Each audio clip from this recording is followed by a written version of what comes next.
What's going on, everybody? It's me, 7-7, and today I've got another rotation proof deck for you for the first couple of days of Edge of Eternity Standard.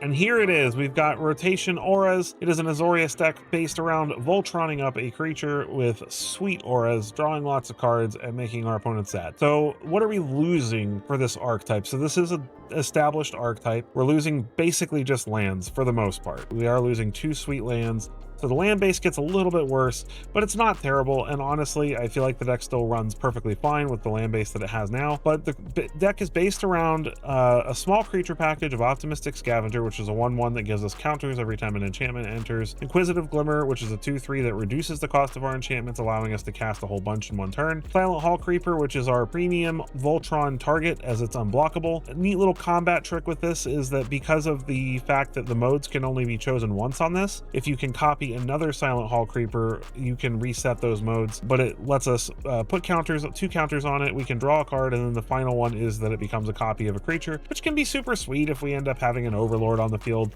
that we want to copy, or an Enduring Curiosity or something. We've also got Shelter by Ghost as our removal of choice, which gives us some lifelink and some ward as well, which helps protect our creature. We've got 3 copies of Fae Flight, Shard Mage's Rescue. Both of these give hexproof. One gives Lying, which is very nice. Then we've also got 3 copies of Spell Pierce to help protect our threats. Ethereal Armor obviously is going to be the bread and butter of the deck, just giving us a bunch of power for every enchantment that we have on the battlefield. And then we have 2 copies of Enduring Innocence because most of our creatures trigger this. 3 copies of Entity Tracker, which is a flash 2/3 that lets us draw a card anytime an enchantment enters the battlefield, and it's not once per turn, it's anytime, so we can just draw a whole bunch of cards. Overlord of the Flood Pits to either play in the late game as a strong flying threat, or just to draw and discard in the early game and trigger our eerie effects. Enduring Curiosity because most of our creatures are either already evasive or get evasive because of what we're putting on them, so it's pretty easy to draw cards with this. And like I said, Overlord of the Mistwards is a fantastic top-end threat. It gets us some tokens early in the game, and then later on is a must-answer threat for the opponent. And yeah, that's the deck. It's really simple. It can draw a ton of cards. It has so much card advantage potential. And it's surprisingly difficult to deal with. If you can stick a single threat for a little while, you can usually run away with the game. And the deck's been super fun and consistent so far, and I think it's a really great option to start off Edge of Eternities with.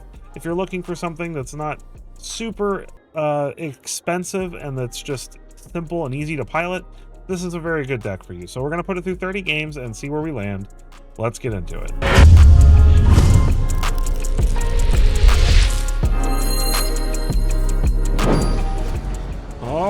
It's Aura time. In deep 147. All right, let's do it. This is an unreasonable hand of magic cards. Our opponent is going first.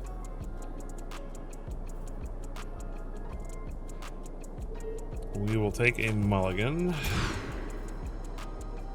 This is also unreasonable, so we're going to take another mulligan. This is better.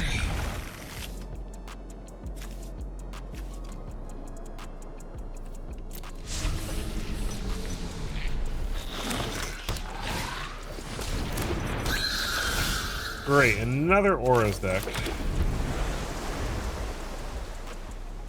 It's ironic that I make this deck to showcase post-rotation stuff, and I've run into more Auras decks since I've started playing this deck than I have any other time in recent history.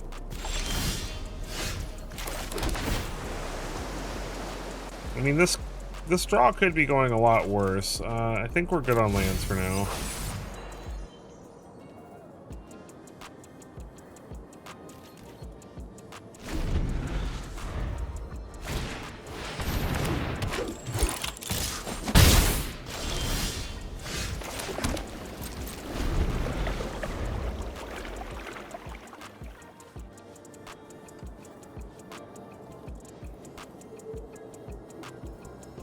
Opponent's opting to play a Selesnya version.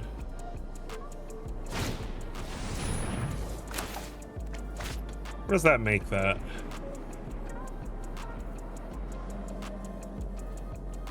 Just makes it a 2/2 first strike, right? Draws a card. What are the odds he has something that he can pump that up with right now?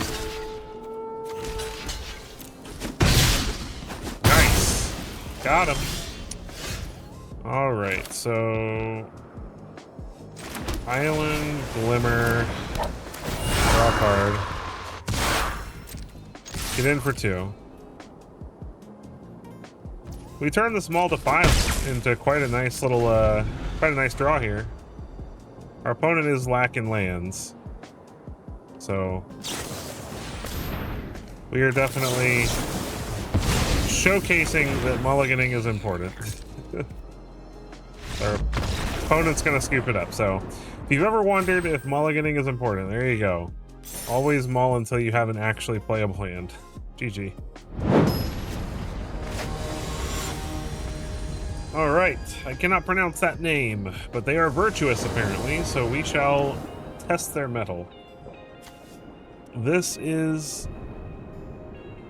I hate this hand on the draw, but I'm gonna keep because Meticulous Archive could find us another threat. I like Glimmer. We don't need more Shelter by Ghost, we need lands. Llanowar Elves, tapped land, Surveil. So they're probably playing Abzan and Yuna here, right? So I'm gonna attempt to play Silent Hall Creeper here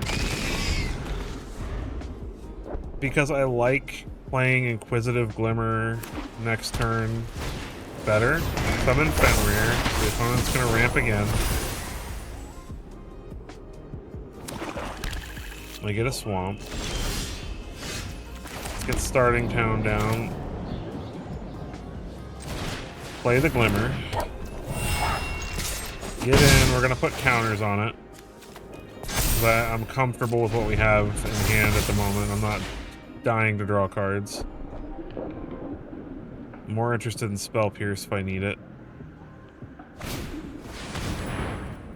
That's fine.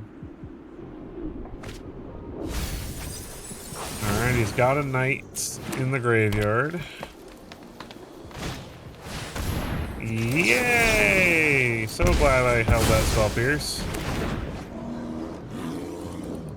None of that, please.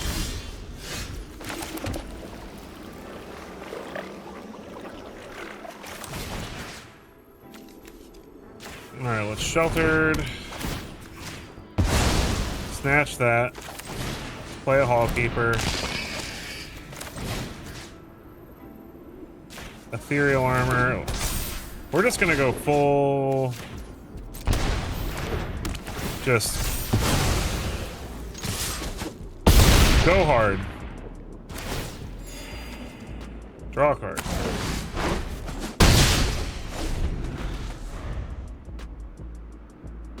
Any removal he wants is going to cost him at least 4 mana, so... Resentful Revelation. And he can't block, so no matter what he reanimates... Well, if he reanimates... Yeah, okay. Got there, alright. GG. I am ready. It's Mr. Burns. Uh-oh. Dope.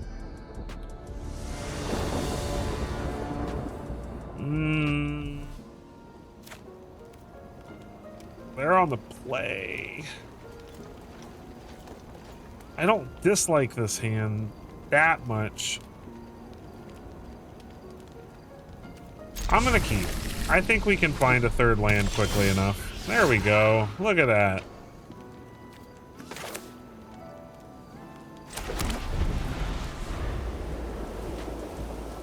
So, is it what? Something is it that can kill my Hall Creeper? No? Okay. My Hall Creeper lives, I'm pretty happy. Monument to Endurance. Alright. That is a problemo. I'm gonna put counters on this. And I'm gonna pass. Hold up Shard Mage's Rescue and Entity Tracker. Fomori Vault.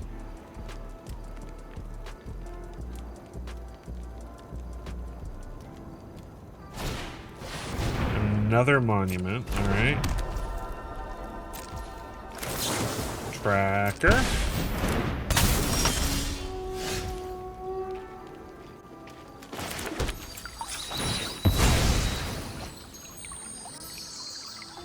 Get a pain-free blue source.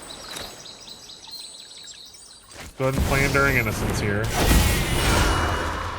Draw a card. Draw a card. Another land isn't bad. Ill-timed explosion. That is unfortunate. I assume he's going to discard something big enough to get rid of. Ooh, he made a mistake. He discarded a 3-drop.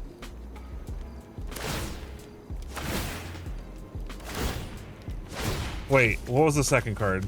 Chart of Course. Okay, yeah, so I can actually save this. Draw a card. Innocence comes back.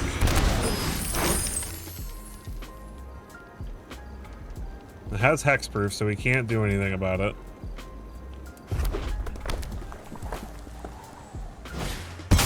Artist talent, sure.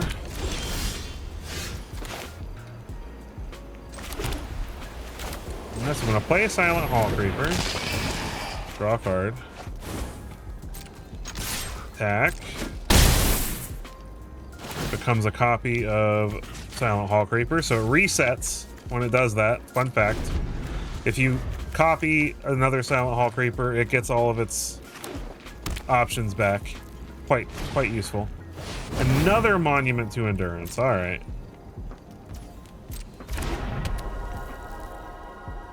Does he have a way to remove the bigger Silent Hall Creeper?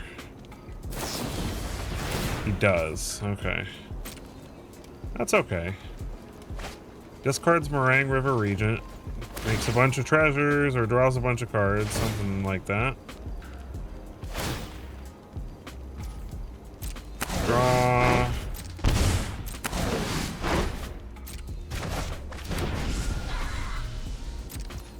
Alright. We are very dead. Most likely. We just drew a lot of lands. Like, a lot of lands. I need more blue. So, Scavenger to start. Draw with Enduring Innocence. Hall Creeper. Draw. Counter on this Hall Creeper. Spell Pierce doesn't do anything for us, unfortunately.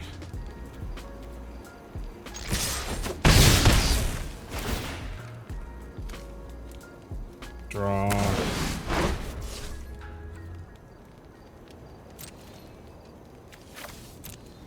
Problem is, if he casts any, if he discards anything, we're dead, so nothing we can do. You got us. GG. I guess that's what happens when you get 3 monuments on the field before your opponent can kill you quickly. I do like monument decks though, so I can't be too mad. GG. Alright, let's do it. Captain Cams.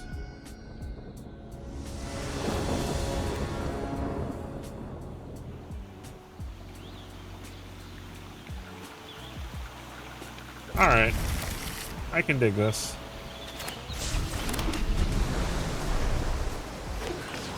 Fire Bluff Canal for the opponent. Alright, let's get down a Glimmer.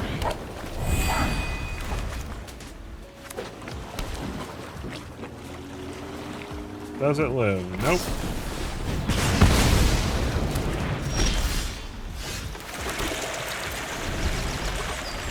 Entity Tracker was a fantastic draw there. Fear of missing out, sure.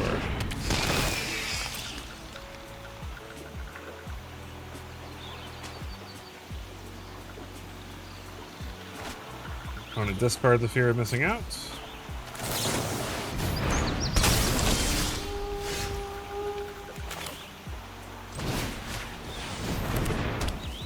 Let's go ahead and snag that. Draw a card. Get in. Play land. Keep the land. Between the ward and the spell pierce, we should be fine.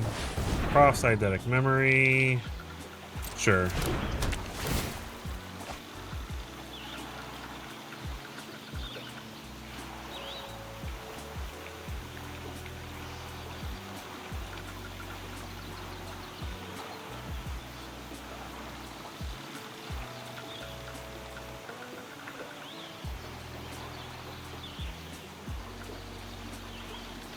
Opponent's thinking. Rotting Mako.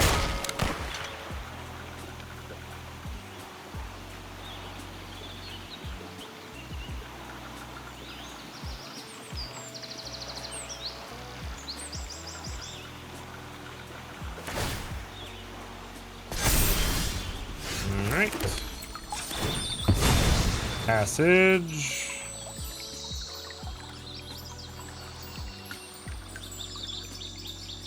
We need more blue. I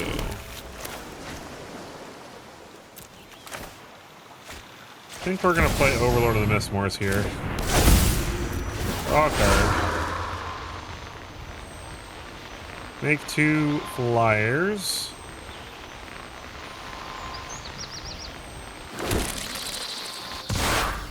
Ethereal Armor is a nice draw there.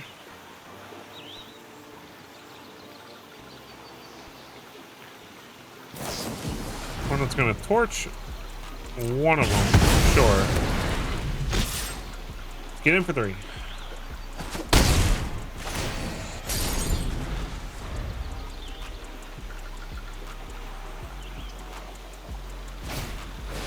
Team Core Scholar, sure. Opponent's gonna draw 2.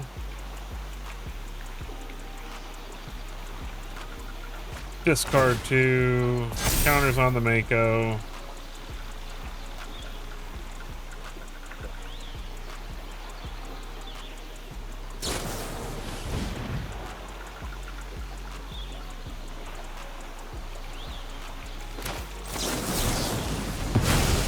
Go ahead and counter that.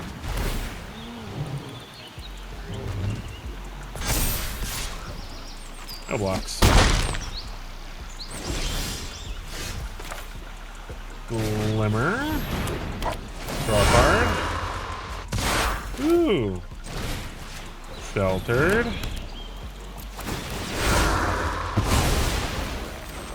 Draw a card. There's a land. Very nice. Ethereal Armor. Draw a card. What would that do? Faith Light. This is 8, 11, 12, 13. It wouldn't be enough, but opponent scoops. Opponent would have been at 1. GG. I am playing against Haunted Ninja 343.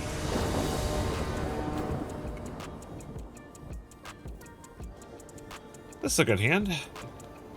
I would like a 3rd land, but I think we can get there being on the draw. A lot of spell pierces. Spell pierces for days. Okay, that's not a 3rd land. And doing me a heckin' concern. Looks like we're losing our Glimmer.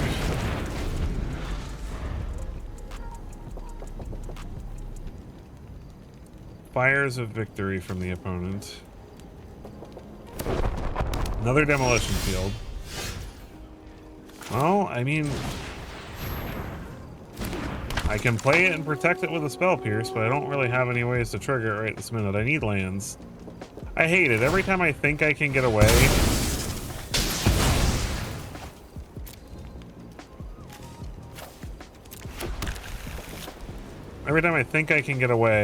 with keeping a 2-land hand, I am always sorely mistaken and never find a 3rd land. It is like a curse.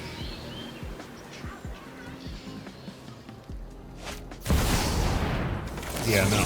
None of that, please. My goodness. Okay.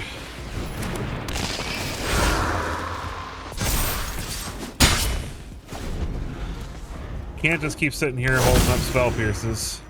Gotta do something.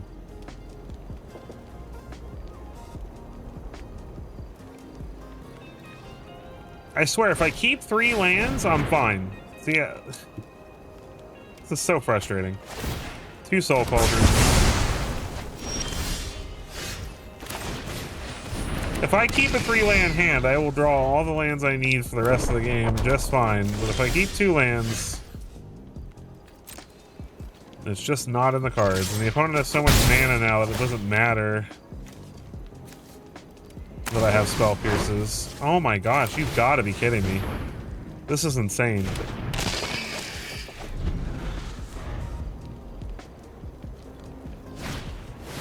Brotherhood's End, yep.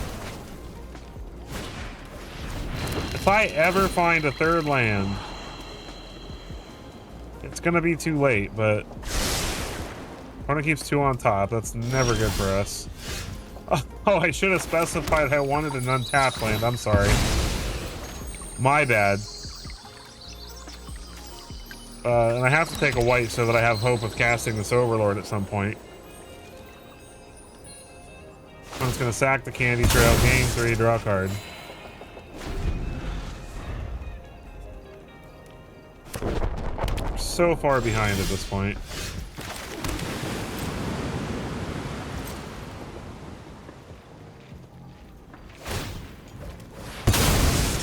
Opponent inadvertently helping us out.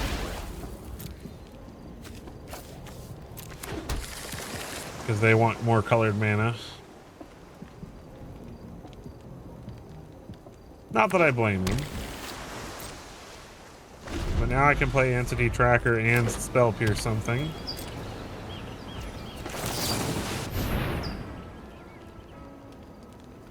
Counterspell?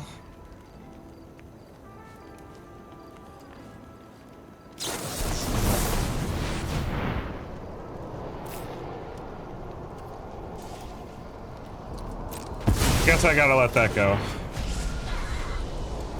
See what I mean? We're just too far behind. Our Spell Pierces don't even matter now. Let's do this. While they don't have counter magic up.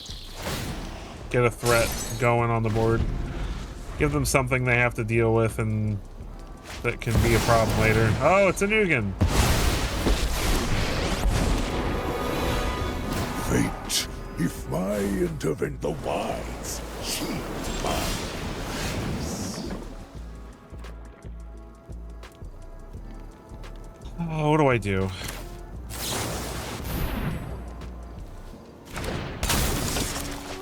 Opponent has an answer of some kind.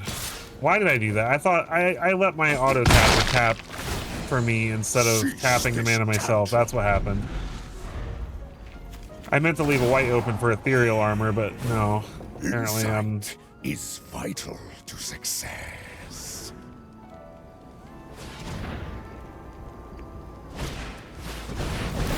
Yep.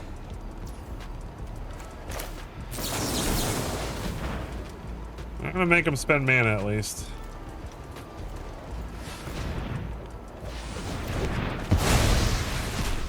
Heed my counsel.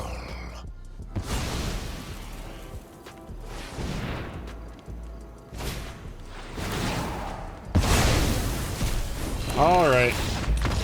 Well, that's what happens when you don't draw a third land for like half the game. Oh well. GG. It's time to play Loco 2401 in a game of Magic the Gathering, but not with this hand. This hand is better. We'll put back the adorable cat made of light.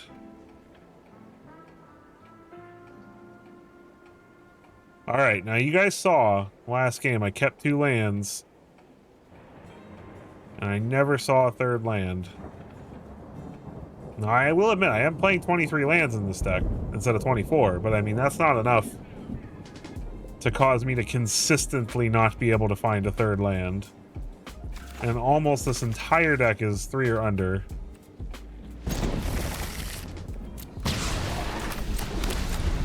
So let's see if being on the play we can find this. Meticulous Archives. The opponent's on Azorious as well. Already not drawing a land. Come on, deck. Give us a 3rd land. Starting town for the opponent. Does our Hall Creeper live through the turn? It does. Nice. So this is looking like wow, okay. Probably Synthesizer. Let's draw a card. Alright, can't make this stuff up, guys.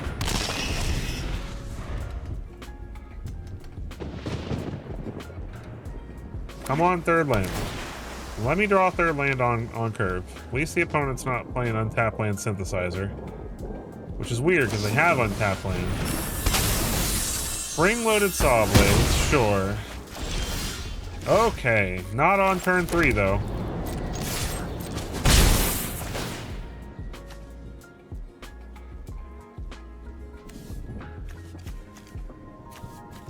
Draw card. No, we find a 4-drop instead. See if the opponent's got a United Battlefront now. Of course they do.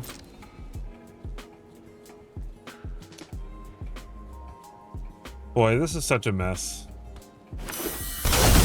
Synthesizer and Saw Blades. Alright, I need some very good draws.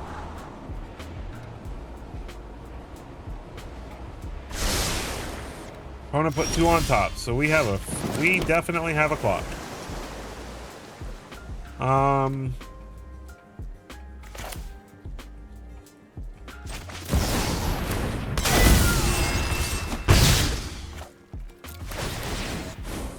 Counters, draw a card. Fifth land is good.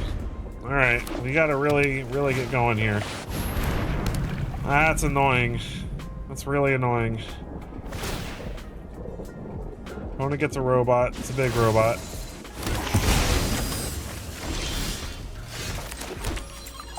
Inquisitive Glimmer is nice. Okay, so I need white, blue, white, blue. This is all going to cost 5 mana, so I need 3 white, 1, 2, 3, and 2 blue. So let's get a blue. Glimmer.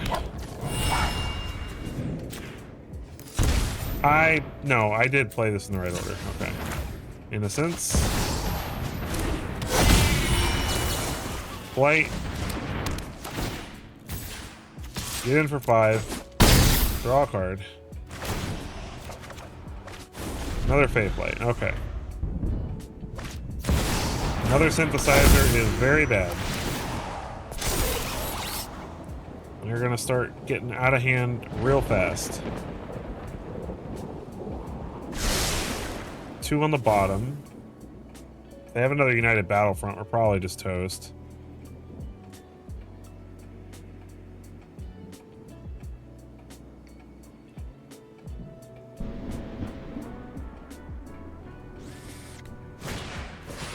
Repurposing bay.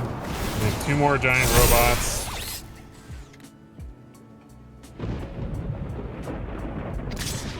Alright, this is definitely pushing it. Let's block. Gain a couple life. Okay, can we win from here? That's the question.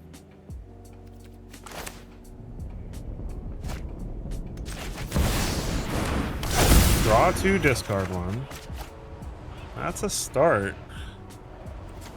Discard Overlord. I think if I play Scavenger, draw, Ethereal Armor,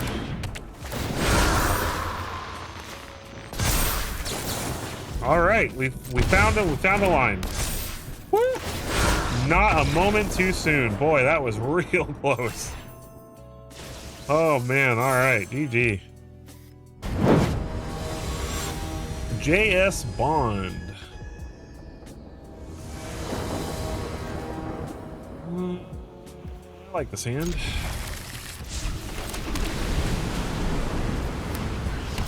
Dark Silk Shores for the opponent. Glimmer number 1, see if it lives. It does not get cut down, hooray. Does it get go for the throated? It does not. Wow, all right. Innocence.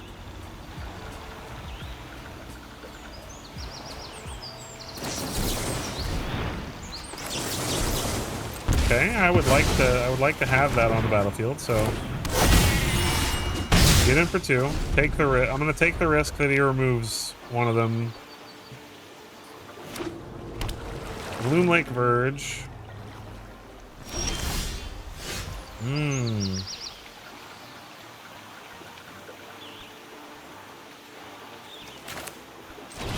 I'll play Glimmer. Hopefully draw a card. Assuming he doesn't have an exile-based effect for the Enduring Innocence. Into the Flood Moon. Okay. Okay. Looks like he does also have removal. Or another Into the Flood Moon or something. Gotcha, gotcha. I see how it is.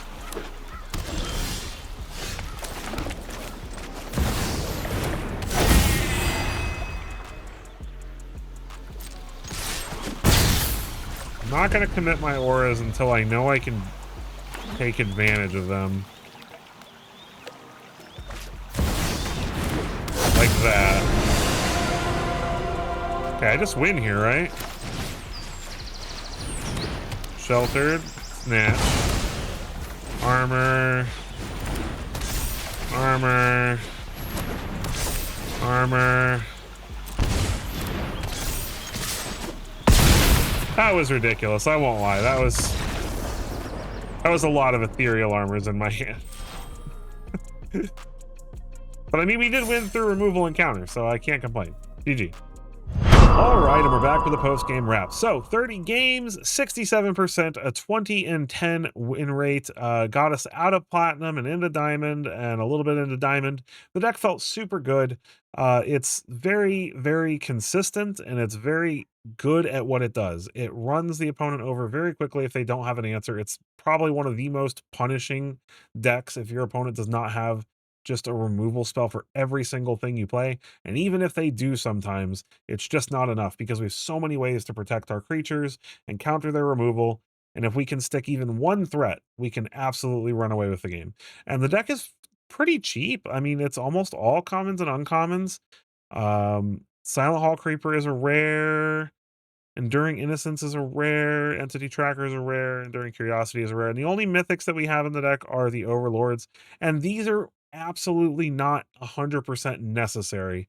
These were a choice for me because I wanted to have some late game in the deck instead of just going. This is part of the reason I'm not running 4 Ethereal Armors and 4 Shard Mages Rescues and 4 Sheltered by Ghost and all that stuff, because I wanted to have a little bit more of a late game than the typical Auras deck does, because most Auras decks, if you remove their threat, the game is over, you know, and they're still very good that way because it is, you know, remove the threat or die. But this gives us that opportunity to still be incredibly pressuring our opponent, but still, if they wipe the board or they remove our threat, we still have some other stuff that we can win the game with in the later game. We do have outs to that scenario, and I really like that. So these are not necessary to the deck. You could easily just shore up some additional copies of the cheaper things in the deck and remove these if you don't have those mythic wild cards. But these are both very good cards anyway, and they're safe crafts. So you can absolutely craft these and not be worried that you're crafting useless mythics. And yeah, the deck is just super good. As you saw in the games, it just feels great. Honestly, at least 2 or 3 of the games that I did lose in these 30 games, I lost to like severe play mistakes on my part that I absolutely could have won the game. So, I mean, realistically, the win rate's only even as low. I mean, it's not low. That's a great win rate, but it's only even this because I made some mistakes playing the deck. Because in the first 10 games, I was kind of figuring it out and trying to figure out the nuances of it and making a few mistakes. Um, One of them I know I lost just to a bad keep. And in the video, you saw I lost one game because I didn't draw a third land for like 6 turns. So the deck's really good. It's better than it even suggests here. And we still had a decent on the draw win rate there, a 60% on the draw. So it wasn't even bad there. And then, we did good against, 3-0 against Amir. Real good there. 2-0 against the mono white decks. Azorious Omni or Azorious Synthesizer. I want to say we've played an Omni deck, a Synth deck, and another Auras deck. We beat all of those, 50-50 against the Izzet decks. And, Rabbits is quite popular still. So we played a lot of Rabbits and still did well against them. So I really, really like this deck, and it's fun, and it's a great way to start off the format until you get your Edge of Eternity cards. So I hope if you enjoyed this, you'll take a quick moment to hit that like button, hit that subscribe button. Every single one of those counts. You guys have been so awesome for watching this with me, and I appreciate you. I'll catch you in the next one.